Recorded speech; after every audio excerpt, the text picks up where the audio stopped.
Hello student, हम लोग जैसा कि पढ़ रहे थे सेल चैप्टर, उसी को फिर आगे हम लोग लेके चल रहे हैं। और हम लोग डिस्कस आज करने वाले हैं कि टाइप्स ऑफ सेल। ठीक है, टाइप्स ऑफ सेल कितने तरीके के होते हैं, उन्हीं के बारे में डिस्कस करेंगे आज। ठीक है, तो देखिए, टाइप ऑफ सेल की अगर बात करें तो हम जानते हैं ना, बहुत पहले से ही पढ़ते आ रहे हैं कि जो सेल के दो टाइप होते हैं, प्रोकैरियोटिक एंड यूकैरियोटिक सेल। तो किस तरह से हम इसको प्रोकैरियोटिक और यूकैरियोटिक सेल करते हैं, आज इसको डिटेल में हम लोग समझने का कोशिश करेंगे। जैसे कि पहले बचपन से ही पढ़ते आ रहे हैं, तो मीनिंग बहुत लोगों को समझ में नहीं आता है कि आखिर ये प्रोकैरियोट होते क्या है, यूकैरियोट क्या होता है, और बस रटते हुए आते हैं। तो थोड़ा आज इसका बेसिक कॉन्सेप्ट हम लोग समझने वाले हैं कि प्रोकैरियोटिक सेल और यूकैरियोटिक सेल होता क्या है। ठीक है, तो प्रोकैरियोटिक सेल जो है, अगर आप बात करेंगे टाइप ऑफ सेल का, तो टाइप ऑफ सेल में हमने सबसे पहला देखा कि प्रोकैरियोटिक सेल। तो प्रोकैरियोटिक, जब भी हम प्रोकैरियोटिक सेल की बात करते हैं तो प्रोकैरियोटिक में हमने लिखा प्रोकैरियोट। ठीक है, प्रोकैरियोट में लिखा है सबसे पहले, तो आप देखिएगा कि यहाँ पे प्रोकैरियोटिक जो वर्ड है या प्रोकैरियोट जो है, दो वर्ड से मिलकर बना हुआ है ना। एक प्रो है और दूसरा है कैरियोट। ठीक है, प्रो जहां भी आप देखेंगे, है ना, बायोलॉजी में, इसका मतलब होता है प्रिमिटिव। क्या मतलब होता है? प्रिमिटिव। प्रो का मतलब होता है प्रिमिटिव। और कैरियो का जहां भी आप कैरियो देखेंगे, इसका मतलब होता है न्यूक्लियस। ठीक है, तो ऐसे लिविंग ऑर्गेनिज्म जिनमें प्रिमिटिव टाइप का न्यूक्लियस होता है ना, उनको कहते हैं प्रोकैरियोट। बहुत बच्चे ऐसे भी कहते हैं कि सर, प्रोकैरियोटिक जो सेल होते हैं उनमें न्यूक्लियस नहीं होता है। ठीक है, ऐसा डायरेक्टली रख लेते हैं, लेकिन ऐसा आपको नहीं समझना है, आपको समझना है थोड़ा सा एडवांस लेवल पे। ठीक है, प्रोकैरियोट का मतलब होता है प्रिमिटिव टाइप का न्यूक्लियस प्रेजेंट होना। यानी कि जब सबसे पहले यूकैरियोटिक से सॉरी प्रोकैरियोटिक सेल बने थे, है ना, अर्थ का जब फॉर्मेशन हुआ था 4.5 बिलियन साल पहले। ठीक है, उस तो अभी से लेकर के मतलब 2 बिलियन ईयर एगो सबसे पहला जो है प्रोकैरियोटिक सेल हमारे पास बना था। ठीक है, तो ये प्रोकैरियोटिक सेल जो है बहुत ही प्रिमिटिव टाइप का सेल था, जो एकदम सिंपल तरह का सेल होता है। हमने पढ़ा है कि सेल होने के लिए सबसे बेसिक रिक्वायरमेंट जो होती है ना, वो कम से कम 3 बेसिक रिक्वायरमेंट होती है कि उसके पास क्या होनी चाहिए, सेल मेम्ब्रेन होना चाहिए, उसके पास न्यूक्लियस यानी कि जेनेटिक मटेरियल होना चाहिए। न्यूक्लियस बोले तो हमेशा न्यूक्लियस नहीं होता है, जेनेटिक मटेरियल होना चाहिए उसके पास। ठीक है ना। अच्छा, उसके पास साइटोप्लाज्म होना चाहिए। बेसिक ये 3 रिक्वायरमेंट्स है, जिन रिक्वायरमेंट को फुलफिल करने के बाद ही हम कह सकते हैं कि ये कोई एक कंप्लीट सेल है। नहीं तो ऐसे वायरल सेल वगैरह जो होते हैं, है ना, वायरस के जो सेल होते हैं, वो कंप्लीट सेल नहीं होता है, क्योंकि उनके पास साइटोप्लाज्म नहीं होता है। उनके पास सेल इनवेलप तो है, उनके पास जेनेटिक मटेरियल भी होता है, या तो डीएनए नहीं तो आरएनए, और लेकिन उनके पास साइटोप्लाज्म नहीं होता है, इसलिए उनको इनकम्प्लीट सेल कहते हैं। तो एक कंप्लीट सेल होने के लिए कम से कम 3 बेसिक रिक्वायरमेंट जो है वो फुलफिल होने चाहिए।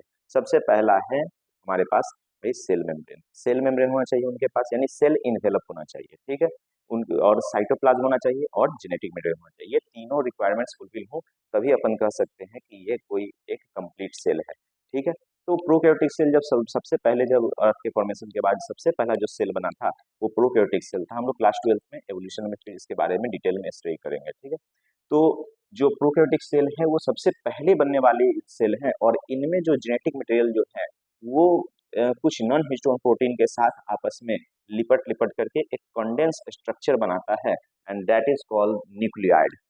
उसको कहा जाता है, बताइए, ये जो प्रिमिटिव टाइप का न्यूक्लियस होता है, ये है एक्चुअल में न्यूक्लियाइड।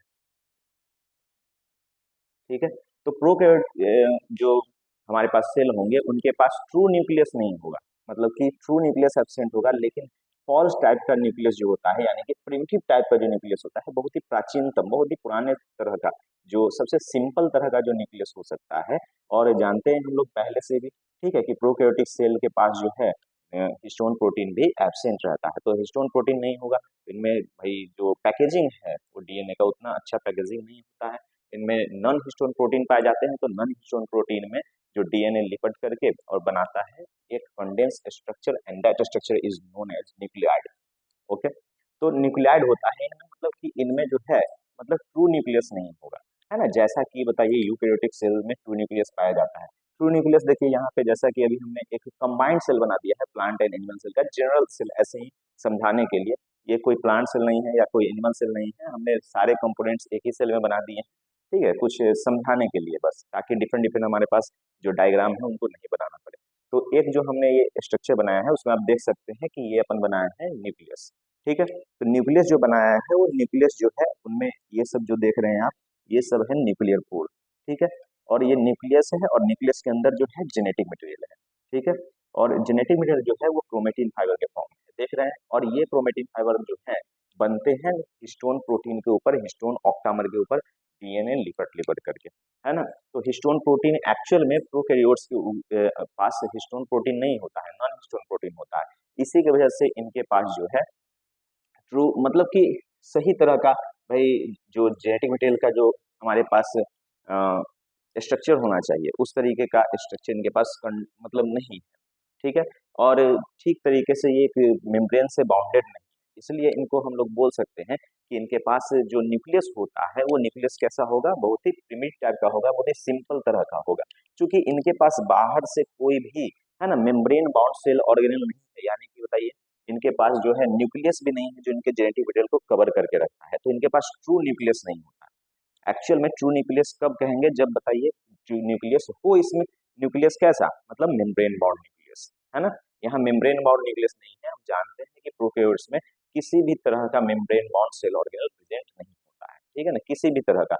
सिंपल से समय यहाँ तक कि लाइसोसोम भी प्रेजेंट नहीं होता है। तो अपन वही बात कर रहे हैं कि यहाँ पे एकदम सिंपल तरह का बहुत ही प्रिमिटिव टाइप का न्यूक्लियस है। मतलब कि एवोल्यूशन का आप समझिए कि जब सबसे पहला अगर स्टेप होगा, है ना, सबसे simplest form of life that is prokaryote, है ना।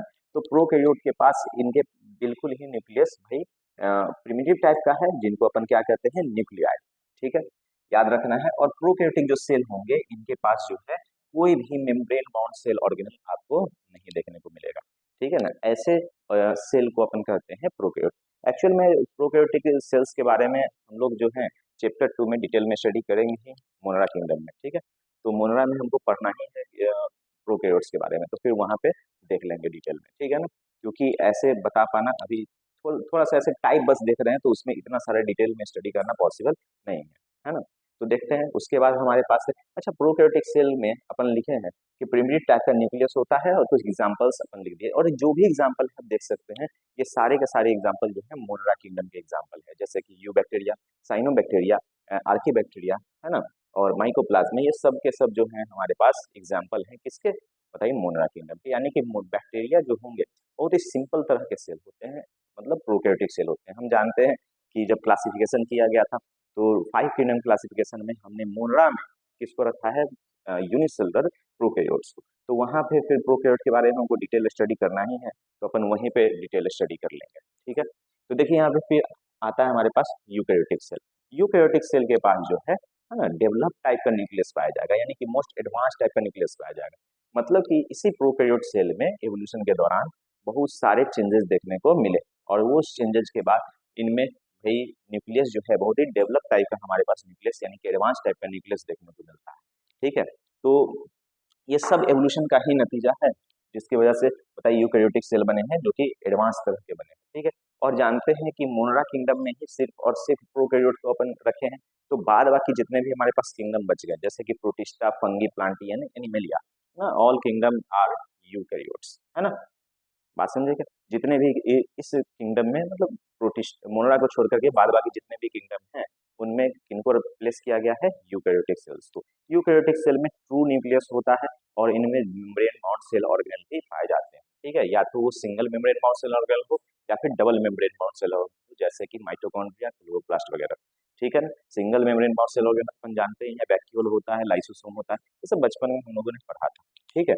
अभी क्लास 11th में इसको और डिटेल में जब हम पढ़ेंगे, जब एक एक करके हम सेल ऑर्गेन जितने भी यहाँ पे सेल ऑर्गेन अपन बना रखे हैं सबको एक एक करके हम लोग डिटेल में स्टडी करने ही वाले हैं, ठीक है।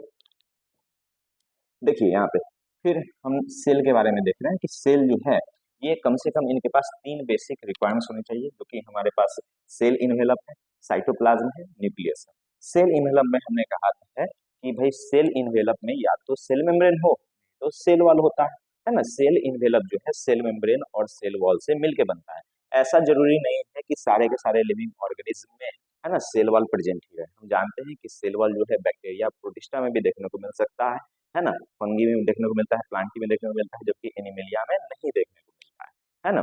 और हम लोग जानते भी हैं सेल मेम्ब्रेन के बारे में थोड़ा थोड़ा सब सभी को नॉलेज होता ही, सॉरी सेल वॉल के बारे में थोड़ा थोड़ा नॉलेज रहता ही है कि जो बैक्टीरिया है उनके उनमें पेप्टाइडोग्लाइकन का सेल वॉल होता है। प्रोटिस्टा में जो है हमारे पास सेलुलोज का होता है, ठीक है ना। फिर उसके बाद अगर हम फंगी की बात करें तो काइटिन और पॉलीसेकेराइड का हमारे पास सेल वॉल होता है, ठीक है ना। और अगर हम बात करें प्लांट सेल की, तो प्लांट सेल में सेलोज, हेमिसेलोज, पेक्टिन एंड प्रोटीन का होता है ना। उसी तरीके से अगर हम एनिमल में बात करें तो एनिमल में तो भाई सेल सेल वॉल होता ही नहीं है, ठीक है। तो जरूरी नहीं है कि सब में सेल वॉल होंगे, ठीक है ना। तो सिर्फ और सिर्फ हमें बैक्टीरिया में, प्रोटिस्टा में, फंगी में, प्लांटी में ही सेल वॉल देखने को मिलते हैं, और सेल वॉल नहीं होता है एनिमलिया में, ठीक है ना। तो हम सेल वॉल, सेल इन्वेलप का मतलब ये नहीं है कि दोनों के दोनों सभी में प्रेजेंट हो गए, है ना। सेल इन्वेलप का मतलब है कि भाई सेल वॉल और सेल मेम्ब्रेन जो है सेल इन्वेलप कहे जाएंगे, ठीक है ना। फिर अगर हम साइटोप्लाज्म की बात करें तो अपन साइटोप्लाज्म को यहाँ पे दो भागों में बांट रहे हैं। हम जानते हैं कि जो जेली लाइक मटेरियल होता है सेल के अंदर, दैट इज कॉल्ड साइटोप्लाज्म, है ना। तो साइटोप्लाज्म को यहाँ पे दो भागों में बांट रहे हैं। एक तो साइटोसोल है जिसको ग्राउंड सब्सटेंस भी कहते हैं या फिर हाइपोप्लाज्म कहते हैं, ठीक है ना। ये जो होता है लिक्विड पार्ट होता है किसी भी सेल का, ठीक है। जो उसमें सेल साइटोप्लाज्म जो अपन बोल रहे हैं उसमें जो लिक्विड पार्ट होगा वो कौन सा होगा, साइटोसोल या फिर ग्राउंड सब्सटेंस जिसको बोलते हैं अपन, है ना, या फिर हाइपोप्लाज्म, ठीक है। और अगर उसमें सॉलिड, अगर पार्टिकल सॉलिड मटेरियल्स की बात देखें, है ना, सॉलिड जो स्ट्रक्चर है उसमें सेल के अंदर, तो सेल के अंदर जो सॉलिड स्ट्रक्चर होंगे उसको ट्रोफोप्लाज्म कहेंगे, है ना। ये ट्रोफोप्लाज्म को भी हमने दो भागों में बांट दिया है, ठीक है ना। एक लिविंग कंपोनेंट्स एंड एक नॉन लिविंग कंपोनेंट्स में। तो यहाँ पे जो ट्रोपोप्लाज्म के, यानी जो उसमें सेल के अंदर जो सॉलिड पार्टिकल्स होंगे, सॉलिड मटेरियल्स होंगे हमारे पास पूरे पूरे सेल में साइटोप्लाज्म के अंदर, तो साइटोप्लाज्म में तो पूरा का पूरा जो लिक्विड होगा उसको बोलेंगे साइटोसोल या ग्राउंड सब्सटेंस, ठीक है, या हाइपोप्लाज्म। और जो सॉलिड पार्टिकल्स होंगे यानी कि जितने भी सेल ऑर्गेनल वगैरह हो गए या जितने भी सॉलिड मटेरियल्स हमारे पास इसके अंदर सेल के अंदर है, सबको अपन क्या बोल रहे हैं, ट्रोफोप्लाज्म, ठीक है। ट्रोफोप्लाज्म को हमने दो भागों में बांटा है, एक तो लिविंग और दूसरा नॉन लिविंग। यानी कि जितने भी सॉलिड कंपोनेंट्स हैं वो या तो लिविंग हो सकते हैं या फिर नॉन लिविंग हो सकते हैं। अगर लिविंग होंगे, अगर लिविंग होंगे तो इनको कहा जाता है, बताइए, सेल ऑर्गेनेल, है ना। देखिए, तो ये है, बताइए, लिविंग कंपोनेंट, ठीक है। और ये जो होंगे ये कैसे होंगे, नॉन लिविंग कंपोनेंट, ठीक है। तो लिविंग कंपोनेंट जो है वो क्या है, सेल ऑर्गेनेल, ठीक है। जैसे कि endoplasmic reticulum, Golgi body, lysosome, nucleus, mitochondria, chloroplast, etcetera and etcetera, बहुत सारे हो सकते हैं यहाँ पे सेल, है ना, सेल ऑर्गेनेल में। यहाँ पे बताइए ड्यूट्रोप्लाज्म अपन लिखे, यानी कि ट्रोपोप्लाज्म को हमने दो भागों में बांटा है। एक तो लिविंग कंपोनेंट जो कि जो भी हमारे पास सेल ऑर्गेनेल होंगे वो लिविंग कंपोनेंट होते हैं, है ना। वही मेनली केमिकल रिएक्शंस वगैरह में पार्टिसिपेट करते हैं जिससे या मेटाबॉलिज्म होता है जिसकी वजह से कोई भी सेल जो है वो लिविंग रहता है, ठीक है। और यहाँ पे एक ड्यूट्रोप्लाज्म अपन लिखे हैं जो कि नॉन लिविंग कंपोनेंट है साइटोप्लाज्म का, ठीक है। तो नॉन लिविंग कंपोनेंट है जैसे कि कोई भी सेक्रेटरी मटेरियल हो गया जो सेल को सेक्रेट करता है, डिफरेंट टाइप के हार्मोन्स वगैरह, वो सब सेक्रेटरी मटेरियल हुए। बताइए एक्सक्रेटरी मटेरियल जो भी वेस्ट प्रोडक्ट्स वगैरह होता है सेल के अंदर, ठीक है, वो एक्सक्रेटरी प्रोडक्ट हुए। या तो कुछ ऐसे प्रोडक्ट होते हैं जो सेल के अंदर स्टोर होते हैं, ठीक है, तो वो हो सकते हैं, है ना। तो ये जो भी चीजें होंगी सेक्रेटरी मटेरियल या फिर एक्सक्रेटरी मटेरियल या फिर स्टोरेज मटेरियल, ये सब के सब क्या है, ड्यूट्रोप्लाज्म, ठीक है ना। तो यहाँ तक एकदम आपको क्लियर हो गया। चलिए एक और यहाँ पे हम कॉन्सेप्ट देख रहे हैं कि सर साइटोप्लाज्म में एक हमेशा हम लोगों को कंफ्यूजन रहता है ना। बहुत सारे जब भी कॉन्सेप्ट आगे हम लोग पढ़ते हैं या फिर तैयारी करते रहते हैं नीट वगैरह का, उस समय भी बच्चे जो हैं इस बात से हमेशा कंफ्यूज होते हैं कि सर प्रोटोप्लास्ट क्या है और प्रोटोप्लाज्म क्या है ना। इन दोनों चीजों में डिफरेंस उनको पता नहीं चलता है। तो देखिए प्रोटोप्लास्ट होगा अगर किसी सेल के पास सेल, भाई, वॉल है ना, सेल मेम्ब्रेन है, सेल वॉल है। अगर उस सेल से सेल वॉल को हटा दिया जाए, सिर्फ और सिर्फ सेल वॉल को हटा दिया जाए, तो बचने वाला जो कंपोनेंट होगा हमारे पास, ठीक है, वो होगा प्रोटोप्लास्ट। एज फॉर एग्जांपल कोई हम बैक्टीरियल सेल या फिर कोई हम प्लांट सेल ले लेते हैं, ठीक है। तो और इन दोनों से मान लीजिए कि हम प्लांट सेल ले लिए, ठीक है, उसको हमने उस पर एक एंजाइम मिला दिया, प्लांट सेल लेकर के उसमें एंजाइम मिला दिया, सेलुलोज एंजाइम। तो सेलुलोज डाला तो उनका सेलुलोज का जो सेल वॉल होगा वो डिजोल्व हो जाएगा। तो अगर वो डिजोल्व हो गया सेल वॉल, तो बचा हुआ जो हमारे पास कंपोनेंट होगा दैट इज कॉल्ड, बताइए, प्रोटोप्लास्ट, ठीक है। क्लियर है बात। तो इसी तरीके से, है ना, हम प्रोटोप्लास्ट कहते हैं। मतलब कि अगर कोई सेल है, चाहे वो बैक्टीरियल सेल हो, प्लांट सेल हो, है ना, जिनके पास सेल वॉल है या फिर फंगल सेल भी हो सकता है, उनकी उन सेल के ऊपर से अगर सेल वॉल हटा दिया जाए तो बचने वाला जो हमारे पास कंपोनेंट होता है that is cell membrane and components of the cells, है ना, वो बचा हुआ जो मटेरियल्स होगा वो सब क्या कहलाएगा, प्रोटोप्लास्ट।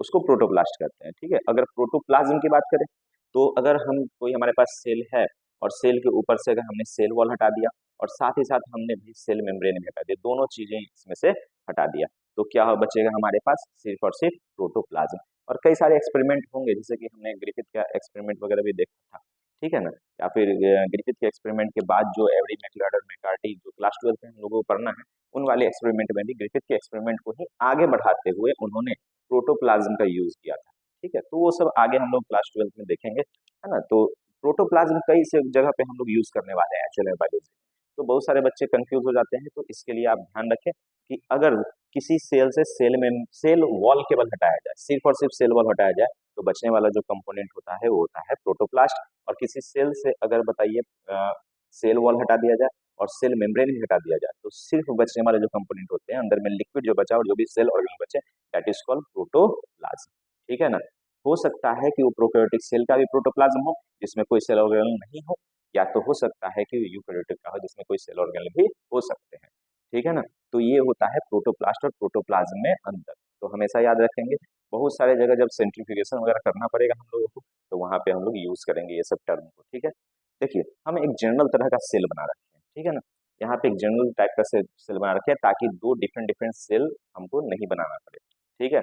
तो ये ध्यान रखें, ये नहीं समझिएगा कि ये सेल का जो स्ट्रक्चर है वो गलत बना हुआ है ना, ऐसा कोई सेल, वाकई में ऐसा कोई सेल नहीं होता है कि नहीं, जिसमें वैक्यूल भी हो और सेंट्रल न्यूक्लियस हो, उसके बाद ऐसा मतलब लाइसोसोम वगैरह हो, क्योंकि प्लांट सेल और एनिमल सेल में डिफरेंट डिफरेंट कंपोनेंट होते हैं। इसलिए अपन क्या किए हैं कि यहाँ पे सेंट्रियोल जो है जो कि एनिमल सेल में पाया जाता है, तो हमने इसके सामने एनिमल लिख दिया। बताइए क्लोरोप्लास्ट जो है ये प्लांट सेल में पाया जाता है, तो हमने लिखा प्लांट और फोटोसिंथेटिक बैक्टीरिया में पाया जाता है। उसी तरीके से लाइसोसोम सिर्फ एनिमल में पाया जाता है, तो मैंने यहाँ पे भाई लाइसोसोम की जगह क्या लिख दिया भाई, एनिमल्स लिख दिया। तो जो जो कंपोनेंट जो है जिसमें पाया जाता है हमने यहाँ पे थोड़ा सा क्लासीफाई कर दिया, जैसे कि वैक्यूल जो है वो प्लांट में पाया जाता है, तो मैंने प्लांट में डाल दिया, एनिमल में वैक्यूल नहीं होता है ना। तो इसलिए हमने एक कंबाइंड सेल बनाया है, बस ऐसे ही समझाने के लिए कि भाई सेल के अंदर कौन कौन से कंपोनेंट हो सकते हैं, ठीक है ना। तो चलिए यहाँ पे एक हम जनरल आइडिया ले लेते हैं सेल के बारे में, ताकि हम एक एक जब सेल ऑर्गेनल स्टडी करें, ठीक है, तो हमको क्लियरली समझ में आए कि हाँ हम जानते हैं कि सेल में ये जो है सेल ऑर्गेनल होते हैं और इनको हमको स्टडी करना है, ठीक है। तो देखिए यहाँ पे हमने बनाया है सेल एक ऐसे जनरल टाइप का जो कि प्लांट प्लस एनिमल सेल है, समझ रहे हैं। तो देखिए ये जो है ये न्यूक्लियस हुआ है ना, और न्यूक्लियस जो है डबल मेम्ब्रेन बाउंड स्ट्रक्चर आपको क्लियरली विजिबल है। इसके अंदर क्रोमेटिन फाइबर, हम जानते हैं कि कभी भी हम क्रोमोसोम जो है देखने जाए तो केवल सेल डिवीजन के समय ही दिखाई देता है, ऐसे तो वहाँ पे केवल और केवल क्रोमेटिन फाइबर ही होते हैं न्यूक्लियस के अंदर। जो डीएनए हमारा हिस्टोन प्रोटीन से लिपट करके कुछ नॉन हिस्टोन क्रोमोसोमल प्रोटीन से लिपट लिपट करके ये बनाता है एक भाई स्ट्रक्चर, ठीक है ना, that is called chromatin fibre, ठीक। और हमारा जो डीएनए है इसी तरीके से सेल के न्यूक्लियस के अंदर आता है क्रोमेटिन फाइबर के रूप में, है ना। और न्यूक्लियस के अंदर एक और जो हम यहाँ पे कंडेंस एक स्ट्रक्चर बना रखे हैं दैट इज कॉल्ड न्यूक्लियोलस, है ना। तो न्यूक्लियोलस हुआ, देखिए न्यूक्लियस के अंदर जो लिक्विड होगा, है ना, जो फ्लूइड होगा दैट इज कॉल्ड न्यूक्लियोप्लाज्म, है ना। और इस न्यूक्लियोप्लाज्म के अंदर ही क्रोमेटिन फाइबर्स वगैरह देखने को मिलते हैं, ये न्यूक्लियस हुआ, ठीक है। तो यहाँ न्यूक्लियस हो गया, है ना। देखिए nucleus double membrane bound cell organelle होता है, और इसके बाहर वाले जो हमारे पास मेम्ब्रेन है न्यूक्लियस के, तो बाहर वाले मेम्ब्रेन से ही निकला हुआ है, यहाँ पे अटैच्ड है इंडोप्लाज्मिक रेटिकुलम, है ना। तो अपन बना रखे हैं यहाँ पे इंडोप्लाज्मिक रेटिकुलम। दो तरह के इंडोप्लाज्मिक रेटिकुलम होते हैं, लोग बचपन से जानते हैं, एक तो रफ इंडोप्लाज्मिक रेटिकुलम जिसपे राइबोसोम्स प्रेजेंट होते हैं, और एक स्मूथ इंडोप्लाज्मिक रेटिकुलम जिसपे राइबोसोम एब्सेंट होते हैं, है ना। तो दो तरह के हमारे पास है, राइबोसोम जिसपे है और जिसपे राइबोसोम नहीं है ना। जिसपे राइबोसोम होता है हम लोग जानते हैं कि वो बनाता है प्रोटीन, और क्योंकि प्रोटीन सिंथेसिस में कौन मदद करता है बताइए, राइबोसोम, ठीक है ना। जो मैसेंजर आरएनए होता है उन मैसेंजर आरएनए पे राइबोसोम जाके बाइंड करता है। क्लास 12 में इसके बारे में हम लोग डिस्कस करेंगे, है ना। चलिए, तो राइबोसोम जो है वो मदद करता है प्रोटीन सिंथेसिस में, और यहाँ पे जो सॉरी रफ इंडोप्लाज्मिक रेटिकुलम जो है ये करेगा प्रोटीन सिंथेसिस में मदद करेगा, और ये क्या है, स्मूथ इंडोप्लाज्मिक रेटिकुलम ये बनाता है लिपिड, ठीक है। तो देखेंगे, और जो भी लिपिड या फिर प्रोटीन बनेगा छोटे छोटे वेसिकल्स में पैक किए जाएंगे, आगे हम लोग डिस्कस करेंगे डिटेल में, है ना। और वो वेसिकल्स जो है आकर के गोल्जी बॉडी में फ्यूज करेगा, है ना, उसके सीस फेस से, और फिर ट्रांस फेस से आगे निकल जाता है ना, मॉडिफाई होकर के। ये सब आगे हम देखेंगे। तो ये गोल्जी बॉडी हो गया, इसी में कुछ लाइसोसोम्स भी है जो कि एनिमल सेल में देखने को मिलते हैं, जिसको सुसाइडल बैग भी कहते हैं, हम लोग जानते हैं बचपन से, है ना। तो देखिए यहाँ पे तो ये एक सेल हुआ। ये माइटोकॉन्ड्रिया बना रखे हैं। सेंट्रियोल है जो कि सेल डिवीजन के समय हमें मदद करता है ना, सेल डिवीजन के समय स्पिंडल फाइबर वगैरह का फॉर्मेशन करवाएगा। माइटोकॉन्ड्रिया तो हम लोग जानते ही हैं, power house of the cell होता है, एनर्जी प्रोडक्शन वगैरह सब इसी में होने वाला है। तो जितना भी सेल ऑर्गेनल यहाँ पे आपको दिख रहा है, सबका सब हम लोग एक एक करके स्टडी करने वाले हैं आने वाले क्लासेस में, ठीक है ना। तो देखिए ये है क्लोरोप्लास्ट, और क्लोरोप्लास्ट के अंदर हमने बना रखा है ग्रेनम, बहुत सारे ग्रेनम है, that is called grana. Granum बना रखे हैं। और यहाँ सेल वॉल है, सबसे ऊपर जो स्ट्रक्चर दिख रहा है आपको सेल वॉल है, उसके अंदर जो ब्लू कलर से स्ट्रक्चर बना रखे हैं वो क्या है, सेल मेम्ब्रेन है ना। ये गोल्जी बॉडी हो गया, अंदर में साइटोप्लाज्म है पूरे के पूरे सेल में। वैक्यूल है जो कि प्लांट सेल में पाए जाते हैं, और प्लांट सेल में वैक्यूल ऑलमोस्ट 90% स्पेस जो है ऑक्युपाई करता है, ठीक है ना। ये राइबोसोम्स हमने बना रखा है अलग से, जो कि राइबोसोम्स अगर यूकैरियोटिक सेल मैंने बनाया है तो यूकैरियोटिक सेल में ये राइबोसोम कैसे हो सकते हैं, 80s, ठीक है ना। 80s का राइबोसोम क्या होता है, 80s 70s है ना, 30s 40s 50s है ना। ये सब के बारे में अपन डिस्कस करेंगे है ना आने वाले क्लासेस में, जब पर्टिकुलर टाइप का कोई सेल ऑर्गेनल हम लोग डिस्कस करते रहेंगे उस समय। अभी तो बस जनरल बात बता रहे हैं कि जो कौन कौन सा टॉपिक है जो हमको डिस्कस करना है, ठीक है। यहाँ पे माइक्रोबॉडीज वगैरह, तो ये ओवरऑल जो हमारे पास स्ट्रक्चर है ना और फंक्शन जो हमको पढ़ना है क्लास 11th में, वो मैंने यहाँ पे बनाया है, ठीक है। अब एक एक करके अगले क्लास से, जैसे कल के क्लास में हम सीखेंगे कि सेल वॉल क्या होता है, पूरा डिटेल में स्टडी करेंगे नीट लेवल पे, है ना, कि सेल वॉल क्या है। उसके बाद 2-3 क्लास सेल वॉल का होगा, फिर सेल मेम्ब्रेन पढ़ेंगे, है ना, तो 2-3 क्लास सेल मेम्ब्रेन का होगा। और जितना हो सकता है डिटेल में स्टडी करेंगे, ताकि जितने भी क्वेश्चंस हैं हमारे, है ना, नीट के भी क्लियर हो जाए, ठीक है ना। तो अभी तो बस ऐसा ही एक बेसिक क्लास था, ठीक है, अंडरस्टैंडिंग के लिए, बेसिक अंडरस्टैंडिंग के लिए, जो कि मैं कंटिन्यू क्लास कर ही रहा था और अभी क्लासेस में थोड़ी सी प्रॉब्लम हो गई थी, तो यहाँ पे है ना कंटिन्यू कर दिया मैंने क्लास। तो ठीक है, तो फिर अगले क्लास में देखते हैं, तब तक के लिए बाय बाय।